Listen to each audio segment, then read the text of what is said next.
CM Bhajanlal Sharma प्रदेश भर में विकास संवाद करेंगे। विकसित राजस्थान 2027 के संकल्प पर संवाद करेंगे। आज और कल विकास संवाद करेंगे सीएम भजनलाल शर्मा। संवाद में लोकसभा क्षेत्रवार समीक्षा होगी। विधायक, सांसद और बीजेपी नेता इस संवाद में शामिल होंगे। भाजपा के प्रदेशाध्यक्ष मदन राठौड़ भी मौजूद रहेंगे और वहीं बीजेपी के जिला अध्यक्ष भी मौजूद रहेंगे। सुबह 10:30 बजे से दोपहर 12:30 बजे तक पूर्वी राजस्थान के नेताओं से चर्चा का आगाज होगा। लोकसभा स्पीकर ओम बिरला से विकास पर चर्चा होगी। कोटा से ओम बिरला, झालावाड़ बारा से दुष्यंत सिंह, भरतपुर से राम स्वरूप कोहली से संवाद होगा और वहीं करौली धौलपुर से इंदु देवी से संवाद होगा। तो वहीं दोपहर 2:30 बजे से शाम 4 बजे तक उदयपुर से मन्नालाल रावत से संवाद करेंगे सीएम। तो राजसमंद से महिमा कुमारी मेवाड़, चित्तौड़गढ़ से सीपी जोशी से संवाद होगा। तो वहीं बांसवाड़ा से महेंद्रजीत सिंह मालविया, भीलवाड़ा से दामोदर अग्रवाल और वहीं कल फिर सीएम संवाद करेंगे और सुबह 10:30 बजे से दोपहर 12:30 बजे तक संवाद होगा। बीकानेर से अर्जुन राम मेघवाल से संवाद करेंगे। तो श्रीगंगानगर से प्रियंका बालन मेघवाल, सीकर से सुमेधानंद सरस्वती से संवाद करेंगे। चूरू से देवेंद्र झाझड़िया से संवाद होगा और इसके बाद दोपहर 2:30 बजे से शाम 4:30 बजे तक नागौर से ज्योति मिर्धा से संवाद करेंगे सीएम। जोधपुर से गजेंद्र सिंह शेखावत, बाड़मेर से कैलाश चौधरी, जालोर सिरोही से लुम्बाराम से संवाद करेंगे सीएम और वहीं पाली से पीपी चौधरी से संवाद होगा और इसके बाद शाम को 6 बजे से रात 8 बजे तक जयपुर शहर मंजू शर्मा से संवाद होगा। जयपुर ग्रामीण से राव राजेंद्र से संवाद होगा। तो अलवर से भूपेंद्र यादव से संवाद होगा। अजमेर से भागीरथ चौधरी से संवाद करेंगे। दौसा से कन्हैया लाल मीणा से संवाद करेंगे सीएम भजनलाल शर्मा। और ज्यादा जानकारी के लिए पॉलिटिकल एडिटर लाल सिंह फौजदार मेरे साथ जुड़ गए हैं। जानकारी उनसे लेते हैं। लाल सिंह जी, आज और कल मुख्यमंत्री भजनलाल शर्मा विकास कार्यों पर संवाद करेंगे। बीजेपी सांसदों और विधायकों के साथ ही संवाद होगा। तो किस तरह का एक कार्यक्रम रहने वाला है? देखिए साक्षी, ये मानसून सत्र से पहले संवाद है और ये संवाद जन प्रतिनिधियों के साथ रहेगा, यानी कि लोकसभा वारी संवाद रहेगा जिसमें लोकसभा के मौजूदा प्रत्याशी या फिर लोकसभा से फिलहाल सांसद है वो, वर्तमान विधायक या विधायक का चुनाव लड़े वो और जिला अध्यक्ष। सीएम भजनलाल शर्मा और पार्टी के प्रदेश अध्यक्ष मदन राठौड़ लगातार बैठकों में मौजूद रहेंगे। ये एक समग्र संवाद है, यानी कि सत्ता और संगठन का संवाद है जिसमें जिलाध्यक्ष की मौजूदगी संगठन का प्रतीक रहेगी और जनप्रतिनिधियों की मौजूदगी सत्ता का प्रतीक रहेगी। ये चूंकि लोकसभा वार है तो लोकसभा में लोकसभा वार रहेगा तो उसमें आने वाले जिलाध्यक्ष मौजूद रहेंगे, उसमें आने वाले विधायक मौजूद रहेंगे। अलग अलग लोकसभा वार संवाद रहेगा और सभी मुद्दों पर चर्चा रहेगी साक्षी, क्योंकि ये जो संवाद है पूरी प्लानिंग के साथ किया गया है। इसकी बहुत पहले से व्यूह रचना तैयार की जा रही थी।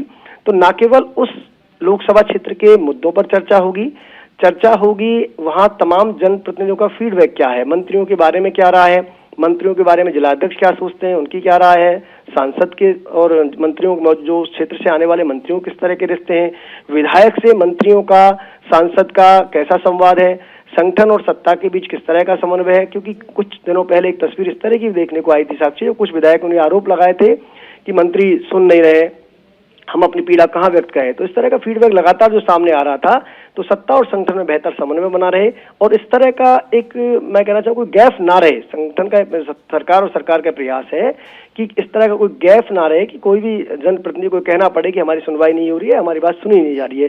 क्योंकि अगर जनप्रतिनिधि ये बात कहेंगे साक्षी, तो आप अंदाजा लगा लीजिए आम जनता फिर क्या कहेगी। ऐसे में इस तरह कोई भावना ना रहे या इस तरह कोई गैप ना रहे, सत्ता संगठन में कोई दूरी ना रहे, इन सभी बिंदुओं पर चर्चा होगी। इसके साथ ही इसको एक बड़ी इस बैठक को जोड़कर देखा जा रहा है आने वाले समय में मंत्रिमंडल पुनर्गठन और फेरबदल विस्तार से। चूंकि इससे फीडबैक मंत्रियों का सामने आना तय है, तो मंत्री के को लेकर क्या है, उसके विकास कार्यों को लेकर क्या है, इसके साथ ही ब्यूरोक्रेसी से किस तरह की आपका समन्वय संवाद है, कहीं दिक्कत तो नहीं है। क्योंकि मकसद यही है कि विकसित राजस्थान के सपने को साकार कैसे किया जाए, मकसद यही है कि जो जनहित की योजना उनको जमीनी धरातल पर कैसे पहुंचाया जाए। इन तमाम मकसदों को लेकर और इसके साथ ही क्योंकि पंचायती राज का चुनाव एक बड़ा, मैं कह सकता हूं पार्टी के सामने एक बड़ी चुनौती जो आने वाले दिनों में आ रही है, वो पंचायती राज का चुनाव रहेगा, नगर निकाय के चुनाव रहने वाले हैं। क्योंकि ये दोनों ही शहरी सरकार और ग्रामीण सरकार आपके अब तक के कामों पर मोहर लगाएगी। ऐसे में पार्टी का फोकस इन पर भी रहेगा, क्योंकि अगर आपके सांसद और विधायकों के बीच समन्वय ठीक नहीं रहेगा, मंत्री से आपकी पटरी नहीं बैठ रही होगी, तो निश्चित रूप से चुनावों पर इसका प्रभाव पड़ेगा। ऐसे में आने वाले समय में पार्टी का बेहतर प्रदर्शन कैसे नगर निकाय के चुनावों में हो, पंचायत राज के चुनावों में हो, तो उसके लिए पहले से तैयारियां की जा रही हैं। तो हम इन बैठकों को कई रूप में देख सकते हैं साक्षी। ये बैठक एक फीडबैक तैयार करेगी आने वाले मंत्रिमंडल विस्तार फेरबदल का, ये फीडबैक खाका तैयार करेगी आने वाले चुनावों का, ये फीडबैक तैयार करेगी आने वाले दिनों में मंत्रियों की छवि का, ये फीडबैक तैयार करेगी सत्ता और संगठन के बीच समन्वय का। और जहां तक है 2 दिन लगातार बैठक रहेगी, आज 2 सत्रों में बैठक रहेगी साक्षी, और कल इसके 3 सत्र रहेंगे। शुरुआत जो होने वाली है वो कोटा लोकसभा क्षेत्र से होगी। आज अगर सुबह की हम बात करें 10:30 से 12:30 का जो समय दिया गया, उसमें कोटा, झालावाड़, टोंक, सवाई माधोपुर, भरतपुर, करौली, धौलपुर के सांसद, विधायक व जिलाध्यक्ष मौजूद रहेंगे। इसके बाद ही 2:30 से और 4:30 एक सत्र चलेगा, उसमें उदयपुर, राजसमंद, चित्तौड़गढ़, बांसवाड़ा, भीलवाड़ा के सांसद, विधायक और पूर्व प्रत्याशी मौजूद रहेंगे। ये 2 सत्र आज रहने वाले हैं साक्षी। इसके बाद कल की अगर हम बात करें, कल 3 सत्रों में संवाद रहेगा। सुबह के सत्र में बीकानेर, श्रीगंगानगर, झुंझुनू, सीकर व चूरू रहेंगे। इसके बाद 2:30 बजे जो सत्र शुरू होगा दोपहर का, उसमें नागौर, जोधपुर, बाड़मेर, जालौर, सिरोही, पाली के सांसद, विधायक मौजूद रहेंगे। इसके साथ ही शाम को जो सत्र रहेगा उसमें जयपुर शहर, जयपुर ग्रामीण, अलवर, अजमेर व दौसा के सांसद, विधायक प्रत्याशियों से सीएम का संवाद रहेगा। इसके साथ ही जो मैंने मुद्दे गिनाए, जो उनके अलावा भी, चूंकि जब चर्चा सीएम से होगी तो स्वाभाविक है प्रदेश के हर मुद्दे को लेकर चर्चा इसमें होना लाजमी है। तो मैं कह सकता हूं कि 2 दिन का ये जो मंथन और चिंतन होगा, इसमें पार्टी के लिए और सरकार के लिए बेहतर कुछ निकलने वाला है। जी सर, बहुत बहुत शुक्रिया लाल सिंह जी। तो मुख्यमंत्री भुजलाल शर्मा आज संवाद करेंगे। और अब जयपुर के जमुआ रामगढ़ से बड़ी खबर है, जहां रामगढ़ बांध में कृत्रिम बारिश को लेकर खबर सामने आई है। डीजीसीए ने 10,000 फीट की ऊंचाई तक ड्रोन उड़ाने की अनुमति दे दी है और अब एटीसी से एनओसी मिलने का इंतजार किया जा रहा है। एनओसी मिलने के बाद ड्रोन उड़ाने का समय तय किया जाएगा। एक्सेल वन कंपनी के प्रतिनिधियों ने जानकारी दी है और अब तक रामगढ़ बांध पर केवल 400 फीट की ऊंचाई तक ही ड्रोन उड़ाने की अनुमति दी गई थी और अब 10,000 फीट की इजाजत मिलने के बाद बांध से एक्सेल वन कंपनी के प्रतिनिधियों ने जानकारी दी है। कुछ उम्मीद फिर अब बांध में जागी है। कृषि मंत्री डॉक्टर किरोड़ी लाल मीणा ने बांध पर ड्रोन की लॉन्चिंग की थी और कृषि मंत्री और एक्सेल वन कंपनी के प्रतिनिधियों के साथ दिल्ली पहुंचकर केंद्रीय नागरिक उड्डयन मंत्री से मुलाकात की थी। कृत्रिम बारिश को लेकर जमुआरामगढ़ से बड़ा अपडेट इस वक्त आ रहा है, जहां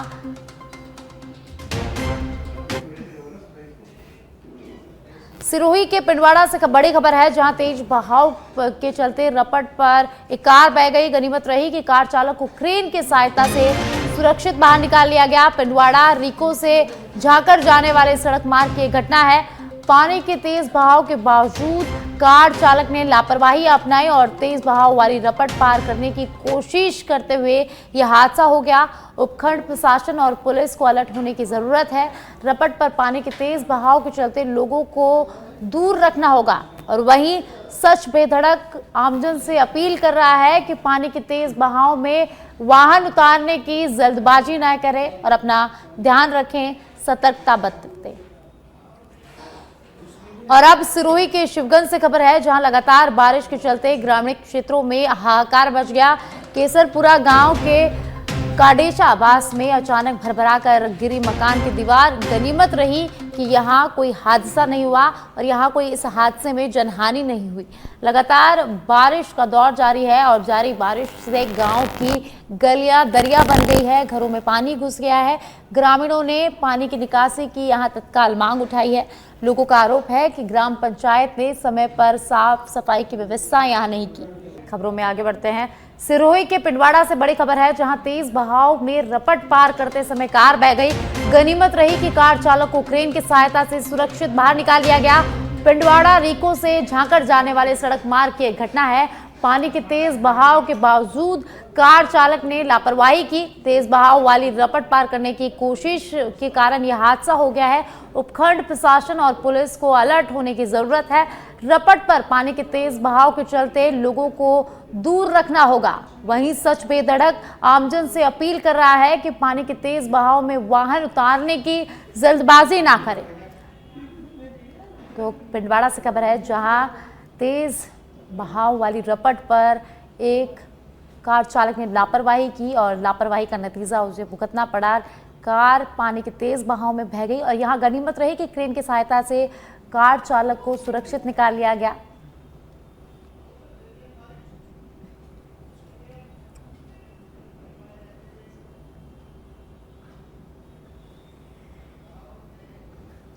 झुंझुनू जिले में बारिश का दौर जारी है। जिला मुख्यालय सहित ग्रामीण क्षेत्रों में रुक रुक कर हो रही बरसात से आमजन को खासी परेशानी उठानी पड़ रही है। झुंझुनू, केगुड़ा, गोडजी, सुल्ताना, चिड़ावा, बिसाऊ और मलसीसर कस्बों में कई जगह जलभराव होने से लोगों को भारी परेशानी का सामना करना पड़ रहा है। सड़कों पर भरे पानी के कारण वाहन चालकों को, राहगीरों को भारी दिक्कतों का सामना यहां करना पड़ रहा है। मौसम विभाग ने झुंझुनू जिले के लिए 26 अगस्त तक येलो अलर्ट जारी करते हुए भारी बारिश की चेतावनी दी है। वहीं जिला कलेक्टर डॉक्टर अरुण गर्ग ने एहतियातन कदम उठाते हुए आज आंगनबाड़ी केंद्रों के साथ कक्षा 8 तक के सभी विद्यालयों में अवकाश घोषित कर दिया है। दौसा के सकराय उपखंड क्षेत्र में बरसात का लगातार दौर जारी है। मोरोली बांध की बात करें तो मोरोली बांध से भंडारी और माधव सागर बांध में पानी जा रहा है, जिसके चलते माधव सागर बांध में 10 फीट से अधिक पानी की आवक हो चुकी है। वहीं बांध के आसपास की सड़कें और क्षेत्र पानी में समा गया है। ऐसे में लोगों को भारी परेशानी का सामना यहां करना पड़ रहा है। प्रशासनिक अधिकारियों की बात करें तो प्रशासनिक अधिकारियों ने अभी तक वहां क्षेत्र का दौरा तक नहीं किया है।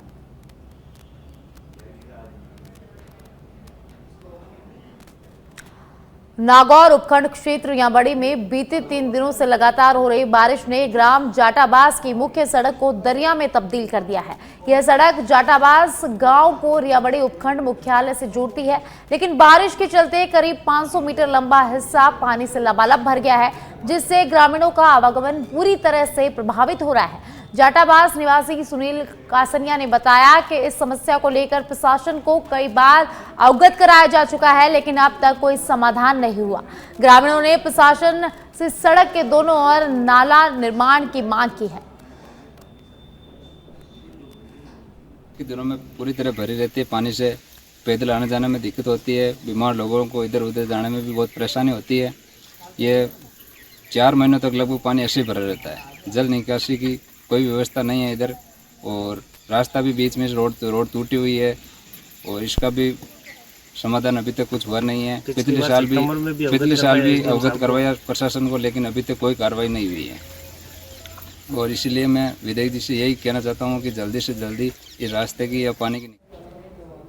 और अब खबर अलवर से है, जहां टहला सरिस्का बाग अभ्यारण्य के समीप टहला क्षेत्र को सीटीएच एरिया से बाहर निकाले जाने पर धूली खान मार्बल खनन एरिया के वांछितों ने राज्य सरकार और केंद्रीय वन मंत्री का आभार जताया है।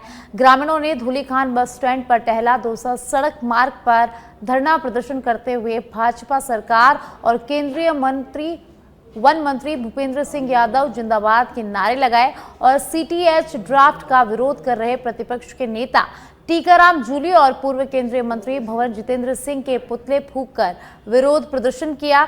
स्थानीय ग्रामीण रिंकू योगी ने बताया कि वन विभाग में सीटीएच का मतलब बाघ अभ्यारण्य का वह क्षेत्र जो बाघों के संरक्षण के लिए सबसे महत्वपूर्ण है, जिसके कोर अथवा आंतरिक क्षेत्र में ही माना जाता है। सीटीएच एरिया में रहने से आशंका है कि सड़क, स्कूल, कॉलेज आदि के निर्माण, बिजली, पानी की सुविधाएं बंद कर दी जाए और धीरे धीरे गांव खाली करवा लिए जाएंगे।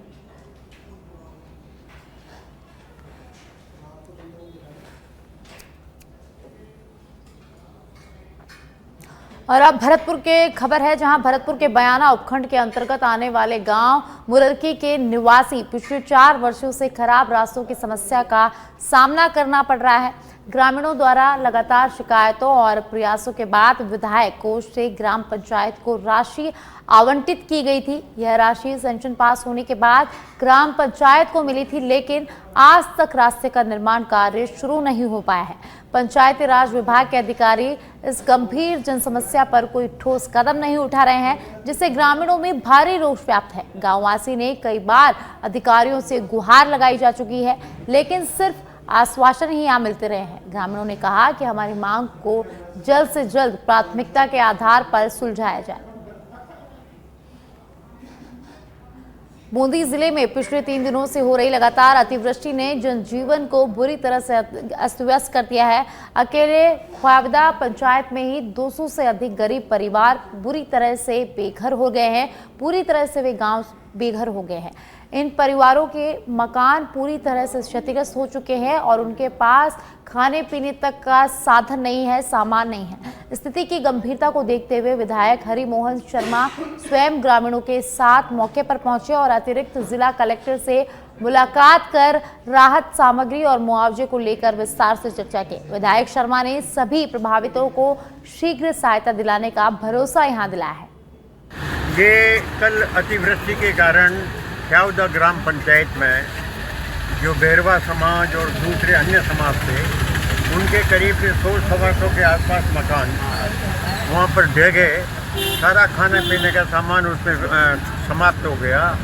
जहाँ पर गेहूँ रखे हुए थे वहाँ भी पानी भर गया और वहाँ भी जो कोए की लोटियाँ जो कोठियाँ थी वो भी टूट गई। इनके जयपुर में गलता गेट स्थित गीता गायत्री मंदिर में 4 दिवसीय गणेश महोत्सव की भव्य शुरुआत हो गई है। पंडित राजकुमार चतुर्वेदी के सानिध्य में शुरू हुए इस महोत्सव में श्रद्धालुओं की भारी भीड़ उमड़ी रही। मंदिर परिसर भक्ति और उल्लास के रंग में रंगा नजर आ रहा है। मंदिर प्रवक्ता नीतीश चैतन्य चतुर्वेदी ने जानकारी देते हुए बताया कि महोत्सव की शुरुआत महागणपति के दुग्ध पंचामृत और तीर्थ जल के अभिषेक के साथ की गई और इसके बाद भगवान गणेश को सिंदूरी चोला चढ़ाया गया और मनमोहक झांकी सजाई गई और इसके साथ ही 1.25 लाख गणेश मंत्र जाप और गणपति अर्थ शीश का पाठ भी आरंभ किया गया। 26 अगस्त को मेहंदी अर्पित कर सिंजारा महोत्सव मनाया जाएगा और वहीं 27 अगस्त को बैंड बाजे के साथ महाआरती कर गणेश चतुर्थी महोत्सव का भव्य समापन किया जाएगा।